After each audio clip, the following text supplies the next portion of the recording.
want to ask you lawsuits. He has a whole bunch of dozens of civil lawsuits.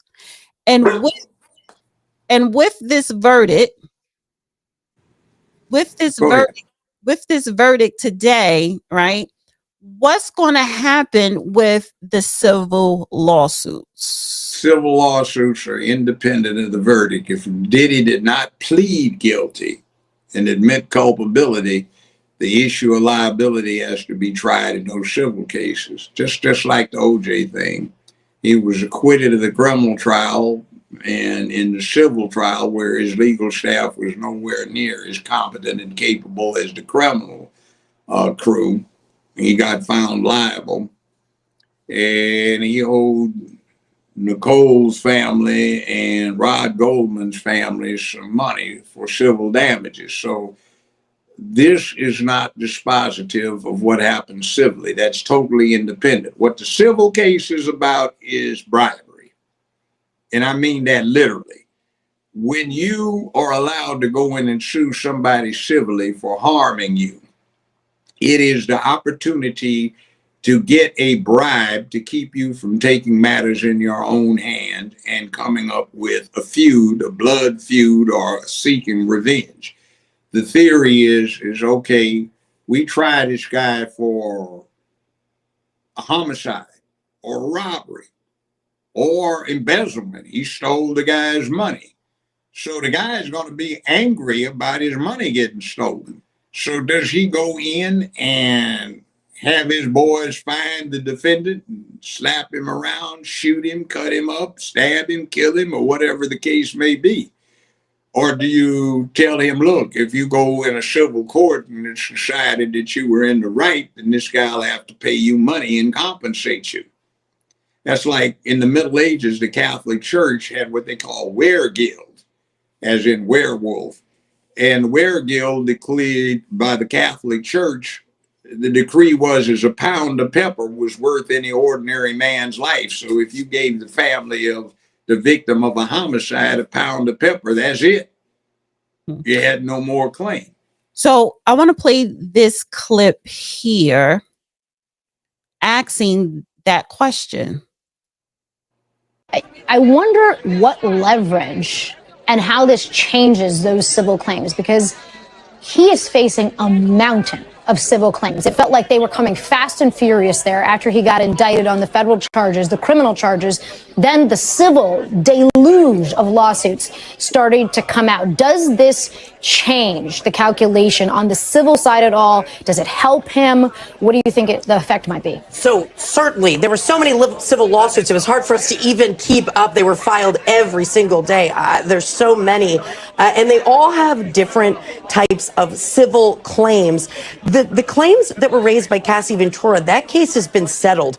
That case would have been directly impacted by this verdict. Now, the civil standard is much less than a criminal standard. So the cases still go on, but certainly the fact that he is not guilty on many of these charges, that's going to be something the defense and those civil actions are going to raise. They're going to say that this pattern that a lot of these civil lawsuits allege, that there's a pattern of conduct, well, bullshit. This person has no authority, no expertise, no experience to make these statements, and they're wrong. The defense cannot bring up the fact that the person was acquitted of the criminal charges. The defense has to respond to the burden of the plaintiff putting on proof sufficient to establish that more likely than not, the civil standard applies and that they prove their case. So that is dead wrong. You can't even introduce it. Again, the OJ situation is a classic representation of that. Had he entered a plea of guilty, then you could use that self-confession in terms of establishing the validity of your factual claims. If he had been found guilty, that would not be admissible. So you cannot introduce a jury verdict of guilty to establish evidence in a civil trial, only a guilty plea. You cannot argue as defense that your acquittal in the criminal trial entitles you to any consideration of that fact in the civil trial. They're two separate things. The criminal trial is based on the desire for the state or the federal government to ensure public peace, dignity, and order. The civil matter is an individual claiming to have been wronged, who is seeking compensation, so that individual does not take matters into their own hands and seek personal physical revenge. Okay, so I want to just finish playing this clip. Look at this criminal case. There's been a determination. That being said, it's not binding on any of those. So those continue on. And the standard is so different. So much lower. So it's beyond a reasonable doubt in a criminal court, the highest standard under the law. In a civil court, it's what's called preponderance of the evidence, meaning if you believe he engaged in the conduct, 51%. So just over half, then he can be found liable. So it's liable, not guilty. And the result of that is civil damages, meaning money, not liberty, jail time, like a criminal case. But he's still got a lot of legal issues to face. I don't think those civil cases are going anywhere. They're going to move their way through the courts. They've been on pause. But interestingly enough, Laura, you don't have the same Fifth Amendment rights that you do in a criminal case. In a civil case, you can be compelled to testify. So he is likely, for the cases that don't resolve and settle, which many do, but the cases that go to trial, you could see him sitting for a deposition. You could see him sitting at a trial and giving testimony. Could you see him plead the Fifth and say, I don't want to do anything to incriminate myself? Well, at this point, the only time you could see the Fifth being pled is when there is a real risk of criminal prosecution. And that's now so if it relates to these charges, no. If it relates to potential drug issues, stuff like that, yes, I could see that there would maybe be an argument, but you get a lot less of a lot less rights as a defendant in a civil case than you do in a criminal. Well, okay, now right there. There is action that supposedly took place in Florida, allegedly. Action that supposedly took place in California, allegedly. Action that tenuously is supposed to have had some influence in New York. We have federal charges that have been resolved, but that does not resolve potential state charges. So her little pontification about the Fifth Amendment doesn't apply for the same reason it did not apply to the Cosby situation in terms of it's waived. What happens is because there's potential state liability, which is separate and apart from the federal liability, Diddy's lawyers can say he declines to respond to that deposition on the grounds that it may tend to incriminate him relative to state charges in at least California, Florida, and New York. So he chooses to remain silent.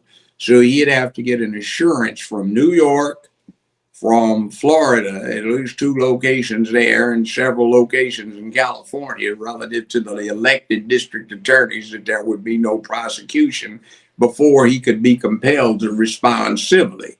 So that's not exactly true.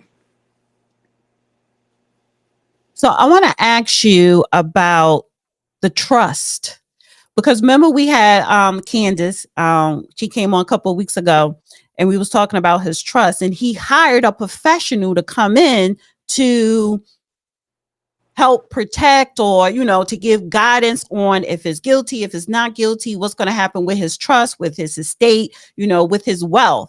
So now that he's only guilty on 2 counts, and that's the Mann Act with prostitution, is his trust safe?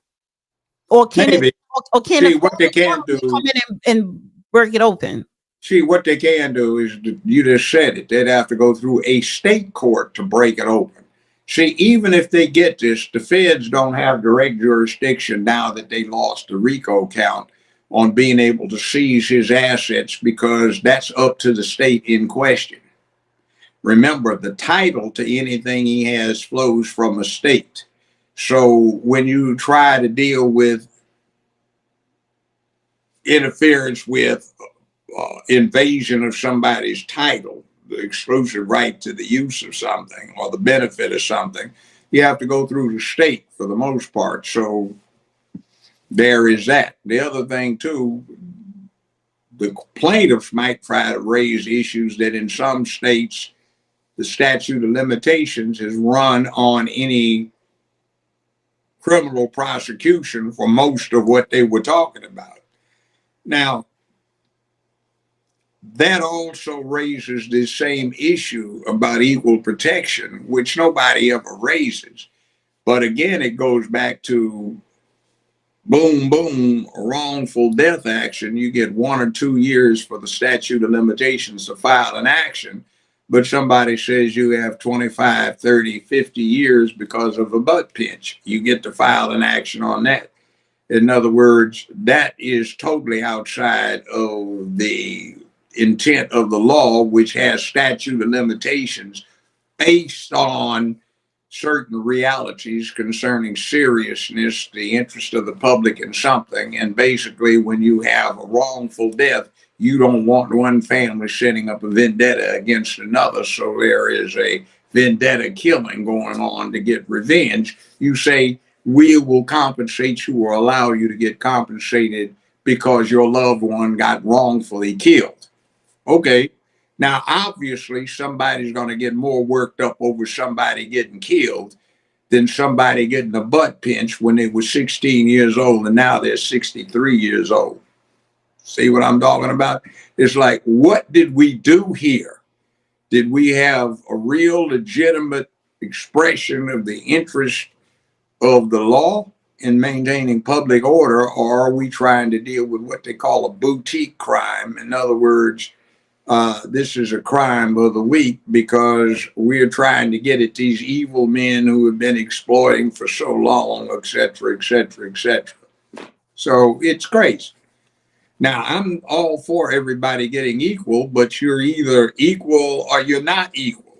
And if you want to get special consideration like you are a child, in other words, the child statute of limitations on an action that he or she may have individually against somebody or something does not start running until they reach their majority, aka you've got the statute of limitations starting to run when they hit 18, not when they're 12 or 13. So if you want to treat this woman like she's still a child and irresponsible and not accountable for her own actions or seeing to her own interest, that bespeaks the whole thing about you trying to establish equality.